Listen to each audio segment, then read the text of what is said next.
நான் செய்து முடிப்பேன். எவரால் செய்து முடிக்க முடியாத கூட நான் செய்து முடிப்பேன். அதாங்கய்யா தன்னம்பிக்கை. சூப்பர். அது உடல்ல உயிர் கொண்டதுங்கய்யா. அந்த தன்னம்பிக்கை இல்லாதவங்க இருக்காம பாருங்க, உயிரற்ற உடல் பண்றவங்க ஐயா.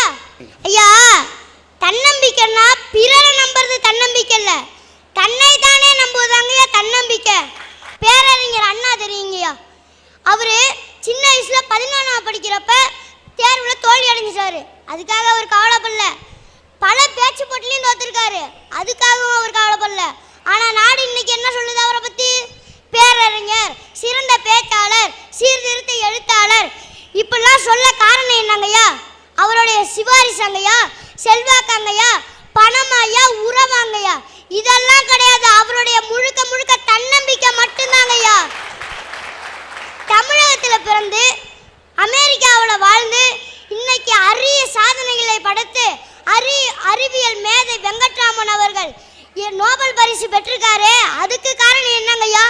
அவருடைய தன்னம்பிக்கை தாங்கய்யா. எனவே சொல்றேங்கய்யா, இந்த அவசர உலகத்துல நாம எல்லாரும் எதை தேடணும்னா தன்னம்பிக்கை மட்டும்தாங்கய்யா. நம்ம உலகத்துல வளரும் நாடு, வளர்ந்த நாடுன்னு 2 வகையா இருக்குங்கய்யா. ஆனா வளர்ந்த நாட்டுல ஜப்பான் நாட்டையும் அமெரிக்க நாட்டையும் ஏயா சொல்றாங்க?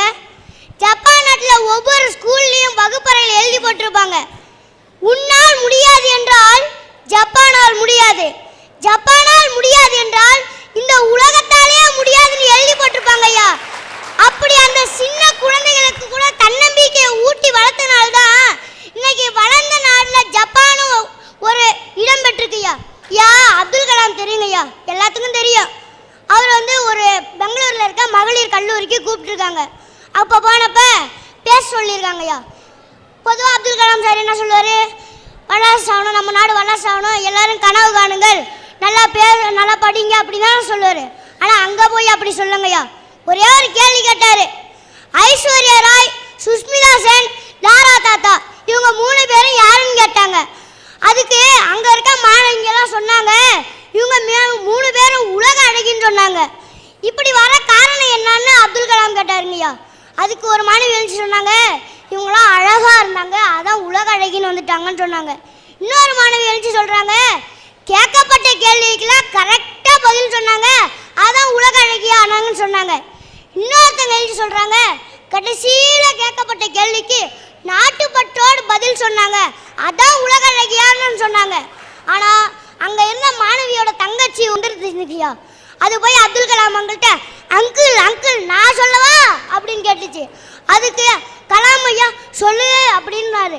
அதுக்கு அந்த பாப்பா சொல்லுது, இவங்க 3 பேரும் கலந்துருக்க போட்டியில் நான் கலந்துருக்காம விட்டுட்டேன், ஆனால் அவங்க 3 பேரும் ஜெயிச்சுட்டாங்கன்னு சொல்லிச்சு. அப்படி இந்த சின்ன மாணவிட்ட இருக்கவங்களோட தன்னம்பிக்கை கூட அந்த மாணவிகளுக்கு இல்லாமல் போயிடுச்சாங்க ஐயா. ஒன்ன மாதிரி ஆளுலாம் உலகலையை பற்றி பேசுறதுனால தானே இன்னும் எனக்கு எதுவும் செட் ஆகல. உனக்கு செட் ஆகும்னு நினைக்கிற? ஆனா இந்த ஜென்மத்துல உங்களுக்கு செட்டே ஆகாதுன்னு உண்மையா சொல்றேன். இந்த ஜென்மம் இல்ல, இன்னும் 7 ஜென்மம் எடுத்தாலும் உங்களுக்கு செட் ஆகாது. ஐயா மாவீரன் அலெக்சாண்டர் எல்லாத்துக்கும் தெரியுங்கய்யா. அவரு தன்னிட்ட இருக்க பொண்ணு பொருள் நகை எல்லாத்தையும் எடுத்து மக்களுக்கே கொடுத்துட்டாருங்கய்யா.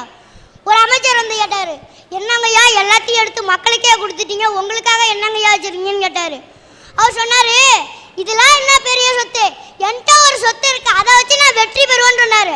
அப்படி என்னங்க உங்கள்கிட்ட ஒரு சொத்து இருக்கு, அதான்டா என் தன்னம்பிக்கை, அந்த தன்னம்பிக்கை வச்சு நான் இந்த நாட்டையே ஆளுவேன்டான்னு சொன்னாரு. அப்படி இன்னைக்கு நாட்டை ஆண்ட அரசர்கள்ல அவரும் ஒருத்தர் விளங்கிட்டு போயிருக்காருன்னா அதுக்கு காரணம் அவருடைய தன்னம்பிக்கை தாங்கய்யா. எண்ணி எங்க அம்மாவையும் எடுத்துக்கோங்கய்யா.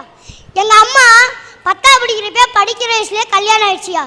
இருந்தாலும் படிக்கணும்னு ஆசை தான். அப்புறம் எங்கள் அண்ணன் பிறந்துட்டாங்க. எங்கள் அம்மாவுக்கு படிக்கணும்னு ஆசை ரொம்ப வந்துருச்சு. அப்புறம் வீட்டிலேருந்தே 10, 11, 12 கல்லூரி வாழ்க்கை இது எல்லாத்தையும் வீட்டிலேருந்தே படித்து முதுகலை பட்டம் பெற்று கடந்த 3 ஆண்டுகளாக தமிழாசிரியராக பணிபுரிஞ்சிட்டு இருக்காங்க ஐயா. அதுக்கு காரணம் எங்களோட சொத்து இல்லை, சுகமும் இல்லை, சிவாரிசு இல்லை, செல்வாக்கு இல்லை, பணம் இல்லை, உறவு இல்லை, முழுக்க முழுக்க அவங்களுடைய தன்னம்பிக்கை தாங்க ஐயா. அவங்க வழியில நான் வந்தேங்க ஐயா. நான் ஆளுக்குள்ளந்தான் எல்லாருக்கும் தெரியும். ஆனா நான் பல பேச்சு பட்டில பேசியிருக்கேன் ஐயா. துணை முதலமைச்சர், மத்திய அமைச்சர் ராஜா, கலைஞர் இவங்க எல்லாத்துட்டையும் பரிசு பெற்றிருக்க ஐயா. அதுக்கு காரணம் என்னுடைய முழுக்க முழுக்க தன்னம்பிக்கை மட்டும்தாங்க ஐயா. எனவே தன்னம்பிக்கையோடு அனைவரும் உழைங்க. உழைத்தால் தான் உயர்வு பெற முடியும், படித்தால் தான் பதவி பெற முடியும், இவை இரண்டால் தான் பணம் பெற முடியும், பணம் பெற்றால் தான் உறவை பெற முடியும், உறவை பெற்றால் தான் மனித நேயத்தை பெற முடியும், மனித நேயத்தை பெற்றால் தான் ஒற்றுமையை பெற முடியும், ஒற்றுமையை பெற்றால் தான் நம்மை காத்து வரும் இயற்கை வளங்களை நாம் ஒற்றுமையாக கூடி காக்க முடியும்.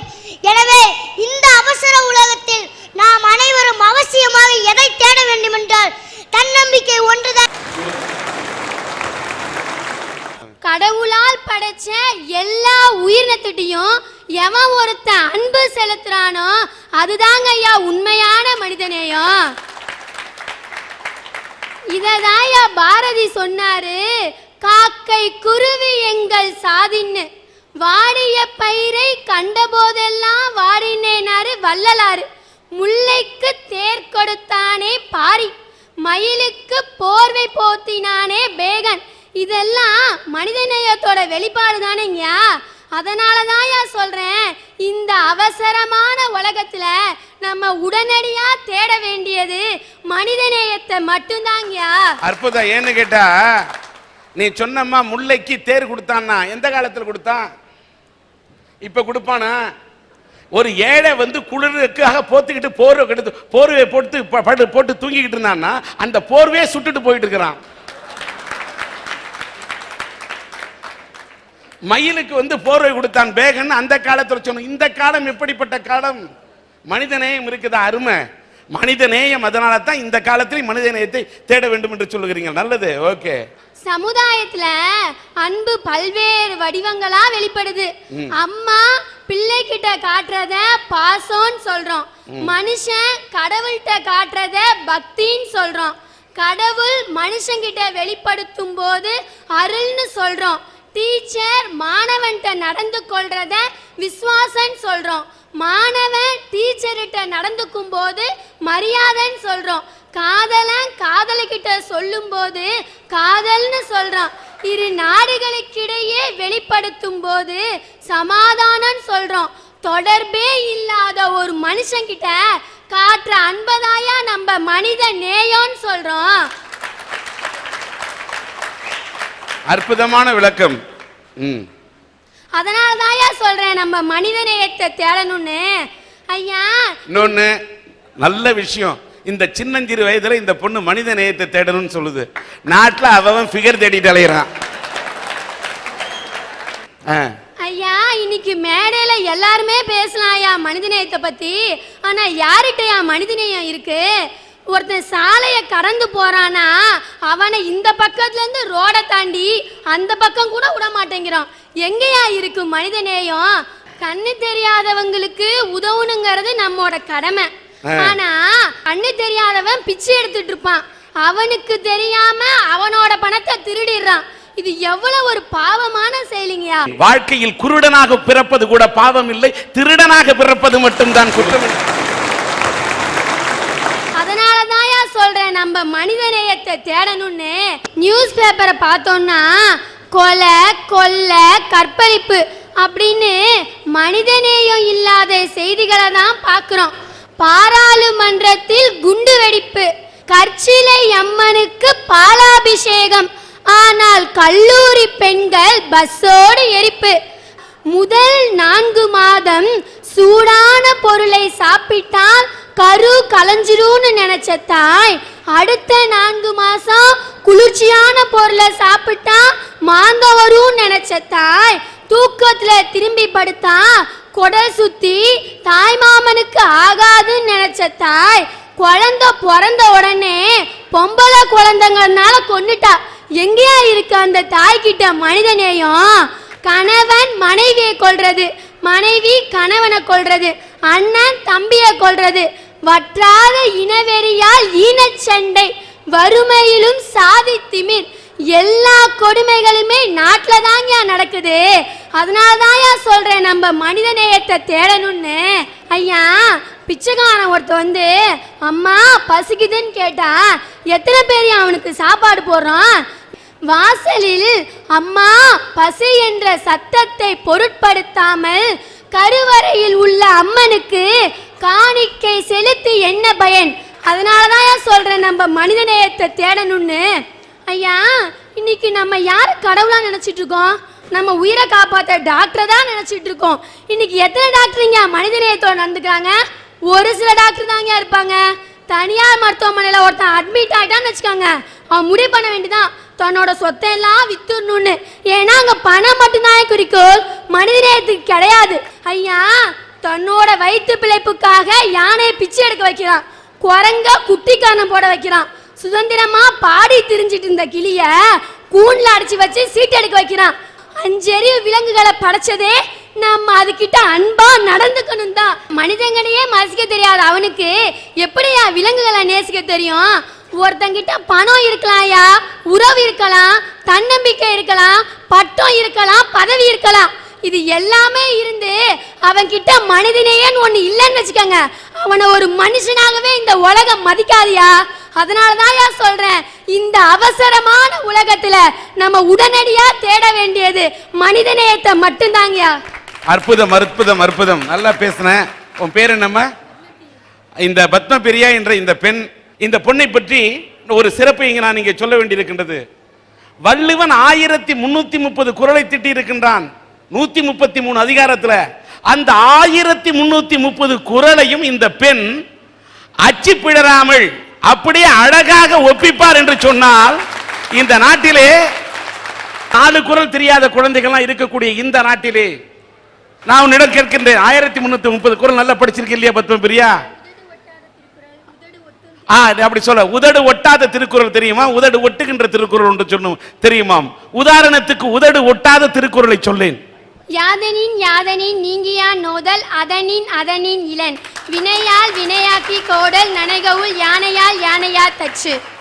உதடு ஒட்டும் குறளை சொல். துப்பாக்கு துப்பாய துப்பாக்கி துப்பாக்கு துப்பாய தூவும் மழை பற்றுக பற்றற்றான் பற்றினை அப்பற்றை பற்றுக பற்றி விடற்கு. பரப்பன நீந்துவன ஊர்வன இது குறித்து குறளை சொல்லுக. பூ மலர் வரும் திருக்குறள்கள்.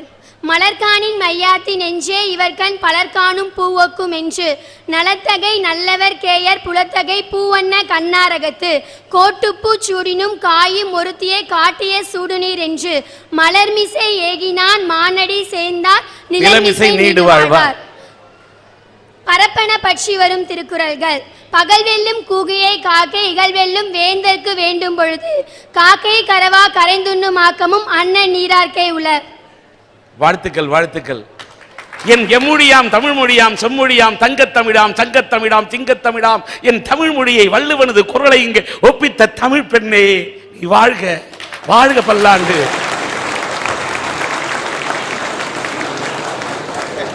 இந்த பொண்ணு 1330 குறளையும் ஒப்பிப்பது சிறப்பல்ல, தலைகீழே அந்த குறளை எழுத முடியும். சும்மா சில பேர் சொல்லுவான் தலைகீழ எழுதுவன்னு, தலைகீழ இந்த பெண் எழுதுமா.